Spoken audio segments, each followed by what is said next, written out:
The phone buzzed in Michael's hand, and his wife's voice, soft and intimate, whispered to the other man, "I can't wait to be with you." Those words rocked his world, wiping out 18 years of marriage in an instant. But that was only the beginning. Betrayal, treachery, and a public scandal would tear their lives apart. Will Michael be able to find justice in this chaos? Subscribe because the best is yet to come. The next story will finish you off. Michael had always been the steady one, the guy who fixed problems with logic and grit.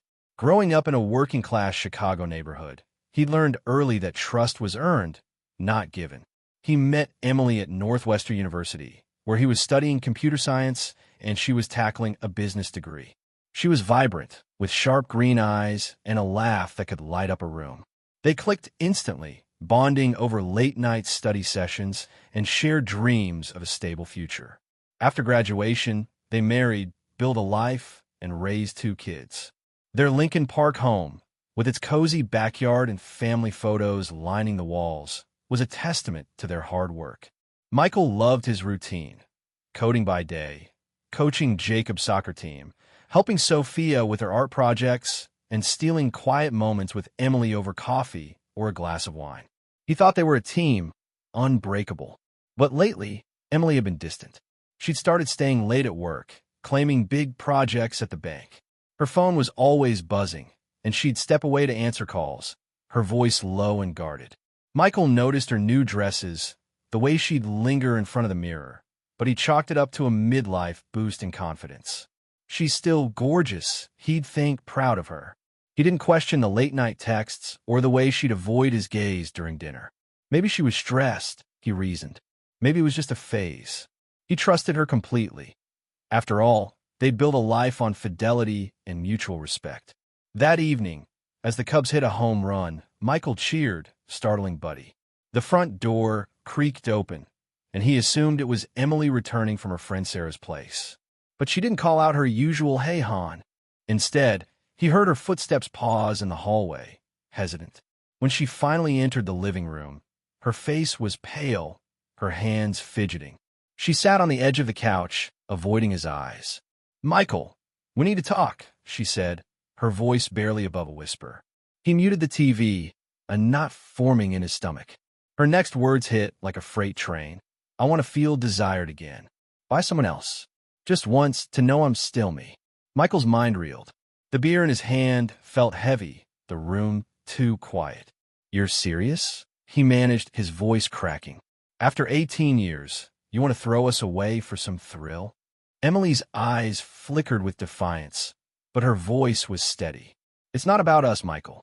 It's about me, my needs as a woman. I've been a good wife, a good mom. I deserve this." Her words were a blade, cutting through the trust he'd taken for granted. He shook his head, anger rising. "No, Emily, that's betrayal. You don't get to call it anything else." She pressed on, insisting it would be a one-time thing, that it wouldn't change their marriage. But Michael saw something new in her, a cold determination he didn't recognize. "Who is he?" he demanded, his voice low and sharp. Emily hesitated, then admitted, "Ryan Clark, a colleague. But nothing's happened yet, I swear." The name burned into Michael's brain. Ryan, a slick marketing guy at her bank, 10 years younger, all charm and ambition. Michael's gut told him this wasn't a spur-of-the-moment fantasy. This was planned, calculated. He stood, pacing the room, trying to process the betrayal. "You've already crossed the line, Emily. You're planning to break our vows."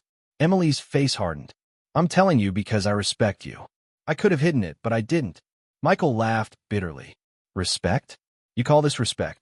The argument escalated, their voices rising until Buddy whined, sensing the tension. Michael finally stopped, exhausted. "This conversation's over. I need to think." Emily nodded, her eyes glistening with unshed tears, and retreated upstairs. Michael sank into the couch, staring at the muted TV, the Cubs' victory now meaningless. His perfect life was a lie, and the woman he loved was slipping away. The next few days were a blur of anger and disbelief for Michael. He went through the motions at work, debugging code and attending meetings, but his mind was elsewhere. Emily's confession replayed in his head, each word a fresh wound. He noticed every detail now. The way she'd slip her phone in her pocket when he entered the room, the faint scent of new perfume, the excuses about team dinners that stretched late into the night. How'd he missed it? He'd always prided himself on being observant, but love had blinded him. At home, the tension was palpable. Emily tried to act normal, cooking dinner and asking Jacob about his soccer practice, but her smiles were forced. Michael kept his distance, sleeping on the guest room couch, unable to share their bed. Jacob and Sophia sensed something was wrong, exchanging worried glances at the dinner table. "Is everything okay with you and Mom?" Sophia asked one evening, her voice small. Michael forced a smile. "Just work stress, kiddo. Don't worry." But the lie tasted bitter. He couldn't bring himself to tell them yet. Not until he knew what to do. His breaking point came on Monday, when a colleague, Tom, who worked IT for Emily's bank, pulled him aside. "Hey man, I don't know how to say this," Tom began, handing Michael a stack of printed screenshots. They were from the bank's internal chat, messages between Emily and Ryan Clark. "Can't stop thinking about our plans," Emily had written. Ryan's reply was worse. "Ritz-Carlton's booked. Just you and me, no strings." The messages spanned weeks, filled with flirty banter and coded references to their night together. Michael's hands shook as he read, his chest tightening. This wasn't a fleeting whim. It was a calculated affair, planned behind his back. Worse, the screenshots revealed Emily's friend Sarah was in on it. "Tell Michael it's a work thing," Sarah had advised in one message. "He'll buy it." The betrayal cut deeper, knowing Emily had enlisted an ally to deceive him. Sarah, who'd been at their kids' birthday parties, who'd laughed with Michael over backyard barbecues, was complicit. He felt like a fool, surrounded by lies. That night, he confronted Emily in the kitchen, keeping his voice low so the kids wouldn't hear. "I know about Ryan. I have proof," he said, sliding the screenshots across the counter. Emily's face drained of color. "It's not what you think," she stammered. "We were just talking, flirting a little. Nothing happened." Michael's laugh was hollow. "You booked a hotel, Emily. You and Sarah lied to my face. How is that nothing?" She tried to explain, her voice rising with desperation. "I felt trapped, Michael. I needed to feel alive again. You wouldn't understand." But her excuses only fueled his anger. "You didn't just betray me," he said, his voice steady but cold. "You betrayed our kids, our life. You don't get to play the victim here." Michael demanded to know more about Ryan. Emily admitted they'd been having lunch together for months, sharing deep conversations that made her feel seen. She swore they hadn't crossed any physical lines, but Michael didn't believe her. The screenshots told a story of emotional infidelity, if not more. He felt the ground shift beneath him, his trust in her shattered. "I need space," he told her, grabbing his keys. He drove aimlessly through Chicago's streets, the city lights blurring as he grappled with his next move. Divorce seemed inevitable, but the thought of breaking up his family tore at him. He loved Emily, or at least the woman he thought she was. Could he ever trust her again? Michael's world felt like it was unraveling, each day bringing a new sting of betrayal. He couldn't look at Emily without seeing Ryan's name in those damning screenshots. The house, once a haven, now felt like a stage for their fractured marriage. He kept up appearances for Jacob and Sophia, but the effort was exhausting. At night, he lay awake, replaying Emily's excuses, wondering how long she'd been planning this. The pain was raw, but a new emotion was rising, resolve. He wouldn't let this destroy him. His suspicions deepened when he checked their shared bank account and noticed unusual charges. Dinners at upscale restaurants, a boutique hotel booking, all on dates Emily claimed she was working late. The evidence was mounting, and Michael's anger turned to cold determination. He contacted a divorce attorney, scheduling a consultation for the following week. But before moving forward, he needed the full truth. He reached out to Tom again, asking if there were more messages. Tom hesitated, but delivered a second batch of screenshots, these even more incriminating. Emily had written to Ryan, "Michael's clueless. Sarah's covering for me." Ryan's reply was smug. "We'll have our night soon. He'll never know." The betrayal wasn't just Emily's anymore. It was a conspiracy. Sarah's involvement stung almost as much as Emily's actions. Michael remembered Sarah's warm smiles at family gatherings, her offers to babysit the kids. It was all a facade. Then came the final blow. Late one night, Michael's phone lit up with a call from Emily. He answered, expecting another argument, but instead heard her voice, soft and intimate, speaking to Ryan. "I wish we could be together now," she murmured, unaware she'd pocket-dialed Michael. The words were a punch to the gut, confirming the emotional affair he'd feared. He listened for a moment, his heart racing, then hung up, his hands trembling. It wasn't physical proof, but it was enough to erase any doubt. Michael confronted Emily the next morning, his voice steady despite the storm inside. "I heard you last night, talking to Ryan. Don't lie to me anymore." Emily's eyes widened, her face crumpling. "It was nothing, just talk," she pleaded. But Michael was done with her excuses.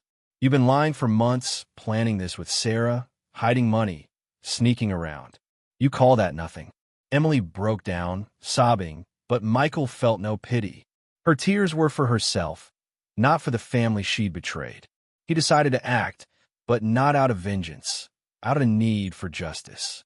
He anonymously sent the screenshots to the bank's HR department, attaching a note. "Is this behavior acceptable for your employees?" He didn't name himself, knowing the truth would speak for itself. Within hours, whispers spread through the bank. Colleagues began avoiding Emily, and Ryan was called into a meeting with management. The scandal wasn't public yet, but the ripples were starting. Michael also reached out to Ryan's fiancée, Allison, a young woman he'd found through social media. He sent her a concise message with the screenshots. "You deserve to know what Ryan's planning." Allison's response was swift and furious. A single text, "Thank you. He's done." The fallout was immediate. Allison ended the engagement, and word of Ryan's behavior spread among their social circle. Emily came home that evening, her face pale. "What did you do?" she demanded. "Everyone at work is talking. Ryan's a mess, and Allison dumped him." Michael met her gaze, unflinching. "I told the truth, Emily. That's all." She accused him of ruining her life, but he cut her off. "You ruined it yourself. You and Ryan made your choices." For the first time, Emily had no defense, no excuses. She turned and left the room, the silence between them heavier than ever. Michael stood at a crossroads, his marriage in tatters and his heart heavy with betrayal. The screenshots and Emily's whispered words to Ryan haunted him, but he refused to let anger consume him. He wanted justice, not revenge, and that meant staying grounded. He met with his divorce attorney, a sharp woman named Laura, who laid out his options in Illinois' no-fault divorce system. "We can keep this clean," Laura said, "but you need to decide how to handle the kids and the emotional fallout." Michael nodded, determined to protect Jacob and Sophia above all else. He insisted on marriage counseling, not because he believed Emily could rebuild his trust, but to show his kids he'd tried everything. The sessions were tense. Emily sat across from him, her eyes red from crying. "I messed up, Michael. I'll do anything to fix this," she pleaded, her voice breaking. But Michael saw through her desperation. "You didn't just mess up," he said calmly. "You planned this for months, lied to me, to our kids, and dragged Sarah into it. How do I trust you again?" The counselor, a soft-spoken woman in her 50s, urged them to explore their feelings, but Michael's resolve was ironclad. "Trust is earned," he told her. Emily broke that contract. Outside the sessions, the bank scandal grew. Emily's colleagues distanced themselves, and Ryan was demoted after HR deemed their messages a breach of professional conduct. Whispers of the affair leaked beyond the office, reaching mutual friends. Sarah, Emily's accomplice, faced her own reckoning when her husband learned of her role and confronted her publicly at a neighborhood barbecue. Michael heard about it from a neighbor, but felt no satisfaction, only a hollow sadness for the life he'd lost. Emily's reputation was crumbling, and while Michael hadn't intended to destroy her, he knew her actions had consequences. The hardest part was telling Jacob and Sophia. Michael sat them down one evening, choosing his words carefully. "Your mom made some bad choices," he began, his voice steady. "She's been dishonest with me, and it's why things are changing." Sophia's eyes filled with tears. "What did she do?" she asked. Michael hesitated, then showed them a redacted version of the screenshots, enough to explain without overwhelming them. Jacob's face hardened. "She lied to all of us," he said, his voice low. Sophia ran to her room, sobbing. Michael followed, sitting beside her. "I'm still here, sophomore. We'll get through this."